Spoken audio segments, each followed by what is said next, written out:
આપણે નાગેશ્વર પહોંચી ગયા અને અહીંયા શિવની મૂર્તિ મોટામાં મોટી છે. અહીંયા 12 જ્યોતિર્લિંગમાં એક જ્યોતિર્લિંગ કહેવાય છે અહીંયા.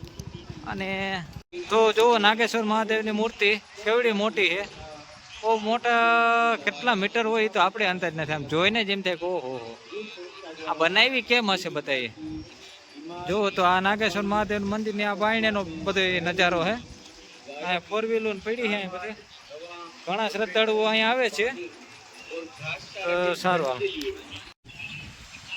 તો ગાઈઝ આપણે મહાદેવના દર્શન કરી લીધા અહીંયા. અને જો આ બધું અહીંયા પબ્લિક નથી બધે. અને ચાલો હવે આપણે ઘરે નીકળીએ. હવે આપણે જૂની ફોટ જવાનું હોય અહીંથી રિટર્ન. સારું હાલો ભાઈ. તો ગાઈઝ ઓલરેડી ચા વગર તો આપણે હાલ્યું જ નહીં. છેલ્લે મહેશભાઈને હાર માની અને ચા પાવા આપણે લઈ આવવા જ પડ્યા. છેલ્લે માલધારી રેસ્ટોરન્ટમાં આપણે ચા પીવા આવ્યા. ઓપા વાહ ભાઈ, ચાની મોજ એટલે ચાની મોજ કંઈક અલગ જ છે. ચા વગર ના હાલે આપણે. હા, એ તો ચા ના જે પ્યાસી હોય એને ચા ની ખબર હોય. આ ચા પીતા ના હોય એને ખબર હોય ચા ની મજા કેવી છે. હા હા. તો ગાઈસ આપણે હવે પાછા ખંભાળિયા વાળા હાઈવે ઉપર ચડી ગયા. અહીં લીંબડી થઈ અને ખંભાળિયા વાળા હાઈવે ઉપર ચડી ગયા. અને હવે ગાડી હાંકવાનો વારો આપણો આવી ગયો છે. આપણે ગાડી હાંકીએ અને નાના ભાઈ પાછળ બેઠા. એ કે તું હવે હાંક ગાડી.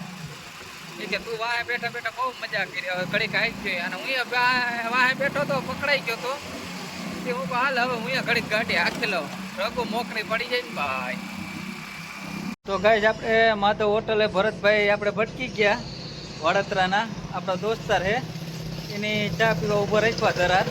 મહેશભાઈ જો કે ચા પસંદ નહોતો ને ધરાર પીવો જ પીડ્યો. ભરતભાઈ કે ચા પીવો તઈ થાય ભાઈ. તો ગાઈસ આપણે ખંભાળિયાથી આ બાજુ જઈએ દ્વારકા એટલે વડોદરા બાજુ જઈએ. વડોદરા પાસે જ ગોલાઈમાં આવે છે માધવ હોટલ. એ આપણા ભરતભાઈની જ છે. અને ત્યાં બાજુમાં ટાઇલ્સ વાળાનું છે. એ પણ આનું જ છે આપણે ભરતભાઈનું.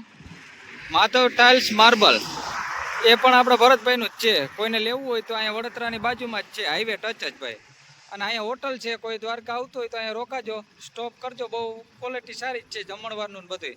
તો આ ભરતભાઈ છે. હાલો ભરતભાઈ આપણે નીકળીએ.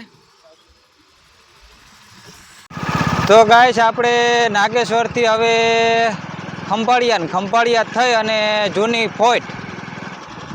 ફોટ આપણે જો પહોંચી ગયા હઈ. દેખાય તો અહીંયા નેરીનું કામ ચાલુ લાગે હજી. અને આપણે જૂની ફોટ જઈ વૈશીભાઈ ત્યાં. આ ઇટાચી વાળા ક્યાં કઈ સાંભળવા જ દે એમ છે. આપણે જઈ વૈશીભાઈ ભીમસીભાઈ કરમૂરની વાડીએ દિનેશભાઈને ત્યાં. તો ચાલો હવે એનું 1 કિલોમીટર જ દૂર છે. તો હાલો ત્યાં જઈને આપણે પાછું બતાવીએ તમને. આપણે વચ્છીભાઈની વાડીએ પહોંચી ગયા હી કરમૂર. હવે બસ જાજો પલો નથી, બસ 2 કિલોમીટર જેટલો જ પલો છે. તો હાલો આગળ વાડીએ જઈને ત્યાં પહોંચી જ ગયા એટલી વાર છે. સારું હાલો. જો આ આઈસર ટ્રેક્ટર ભટક્યું છે આપણે નીકળી ગયું. એ ભાઈની વાડી આપણે પૂગી ગયા છીએ. જો આ ડેલામાં ગેટમાં એન્ટ્રી કરી છે. હા હા, આ તો ભાઈ બોલેરો ને હલર ને બળદ ને આ બાજુ શું છે ભાઈ ટ્રેક્ટર, મહિન્દ્રા ટ્રેક્ટર. હા, ટ્રોલી બોલી ને બધું. જો આ દિનેશભાઈ છે જો માલઢોરનું કરે છે. તબેલો એની રાખ્યો ભાઈ, પીહુનો તબેલો. જો બધા માલને નાખી દીધું. આ 1,01,000 દાગીનો કી હે દા તો એ 1,01,000 દાગીનો હે. વાહ. હા, જો ગજોધર નામ રાખ્યું છે દિનેશભાઈ. એને ખવડાવો દિનેશભાઈ. હા એટલે જો આ દિનેશભાઈ નાખે છે. તબેલો કર્યો દિનેશભાઈ. હા દિનેશભાઈ ભણવાનું નથી. હા દિનેશભાઈ, આ જોવો છે માલ ઢોરનું પાવાનું કરવાનું બધું એને જ કરવાનું. દિનેશભાઈને દોવાનો ટાઈમ કઈ છે દિનેશભાઈ? દોવાઈ ગયા ઓય એટલે તમે જ દોવો ને? હા દિનેશભાઈ ને જ દોતા હો ભાઈ.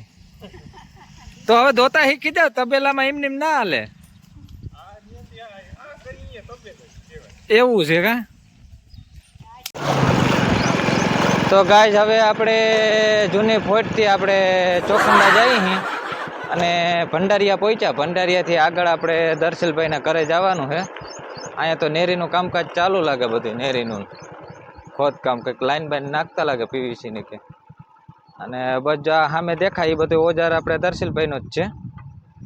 હા જો આ થ્રેસર છે, અહીંયા જો સેલું છે, આપણી વાયરી જ છે, માર્ગને કાંઠે સેલું. બસ જો દર્શિલભાઈ ત્યાં પૂગી ગયા છે. જો આ ટ્રેક્ટર પીડા 5245 નો રાંજો, આ બોલેરો કેમ્પર, ટ્રેક્ટર કુબોટા.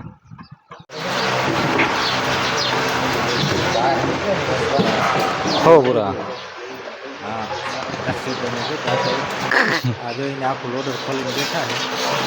આ એ તપેલો તપેલો મોટો બનાવો પછી આ લોડરના પંખામાં જો કલર કામકાજ કર્યું છે.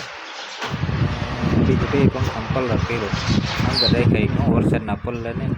આ દંતાર મિની ટ્રેક્ટર કેમ્પર, આ કુબોટા 45 અને આ હે મેસી ફર્ગ્યુસન 254 મેસી ને કંઈ લાગે નહીં. તો ગાઈસ આપણે ચોખંડા પહોંચી ગયા છે ઓલરેડી. ગોગનભાઈ, અરસીભાઈ, ગોજિયાને ઘેરે જવાનું છે આપણે. આ ગોગનભાઈનો ડેલો છે ગોલાઈ ઉપર. હાલો ત્યાં જઈએ બીજું. હા ના હવે ભાઈ ગોગનભાઈ આયલા આવ્યો ભાઈ. ધીરે ધીરે વાડી હતા, વાડીથી બોલાવ્યા દવા છાંટતા કે ઈ રેવા દે તું ભાઈ.